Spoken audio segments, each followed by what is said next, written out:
sa. Sige, fit good. Ngitlog pre pagawas. Inaabring. Sige. Nalala na. Dirag mayo. Okay. Okay na.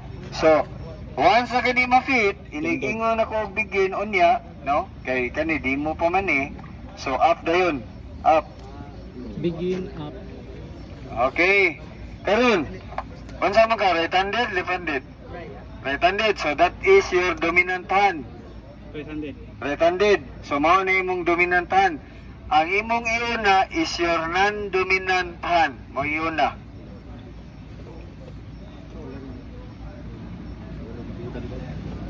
Okay. So, nasod na ang iyang non-dominant hand. Ang masunod is the hood. Diragig mayo ha. O, yan na. Diraha. Diragig mayo. Oh. Next is your dominant hand.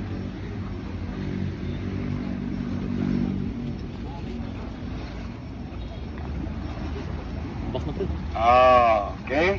O niya, zip up. Kailangan, inig-zip up ni mo, heads up po ka. Kaya makaon niya ng tutunlan ni mo. Dilog-log na. Okay. Malangkat rin ninyo tutunlan. Ini-pull out ninyo. Okay, next, the mouth strap. Inatagi mayo. Nga maabot sa iyang female.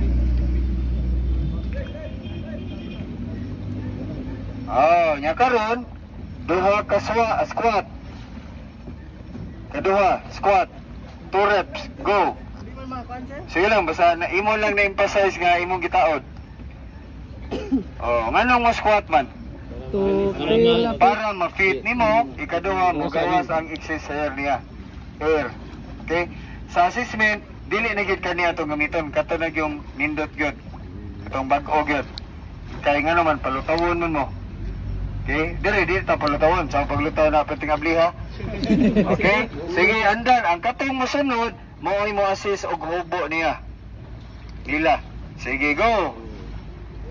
Iniguman og hubo. Inigubo na gani. Lingkod na yan. Mao gina-isopi. Lingkod. Iniguman og andan. Lingkod na yun. Para tangtang sa tiil. Lingkod na yun. Lingkod. Kaya naman. Kuya, ma-balance ka. Madakdak imong sa semento, malumping ang atong semento. Makabayad niya mo. Ha? Dila na ko. Sige. Okay, position. So yun mo? Testingi. Sige lang. Next lang, next. Next. Kisa to next. 3. Auto. Assist lang ka kantan para atis exercise. Ikaw po, assist lang po ka. Para exercise, hindi ba exercise? Magkapa, singot mo ba?